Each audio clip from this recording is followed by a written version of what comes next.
Welcome to the NBAA webinar on Santa Monica Municipal Airport operations with a shortened runway. My name is Alex Gertson. I am the Director of Airports and Ground Infrastructure at NBAA. My focus is on airport access, advocacy, and safety. I work on Santa Monica issues pretty much every day and look forward to taking you through with a number of experts that have joined me the various issues of concern after this construction project has been completed. As you may be aware, Santa Monica has received the ability to shorten the runway through the settlement agreement that the city signed with the Federal Aviation Administration back in January of 2017. The picture you're looking at is the current depiction of the runway. The pavement from the previous 5,000-foot runway is still there.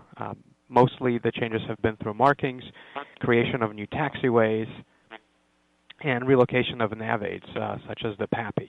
And we'll go through that in detail in this webinar. A lot of the reference information that we're presenting here is available on the Santa Monica Airport's website. You see the link there. It's available through the pilot pull down right here, as well as through the runway shortening project over here circled in red. So please feel free to go back and reference that after the webinar.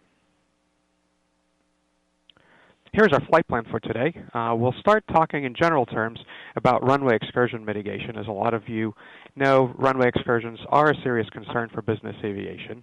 We'll then focus on operations on a contaminated runway, and then talk about operations more specifically related to business aviation, and then switch to the light GA perspective. After that, we'll talk about FBO procedures at Atlantic Aviation, and then we'll also hear the legal update and also talk about airport advocacy.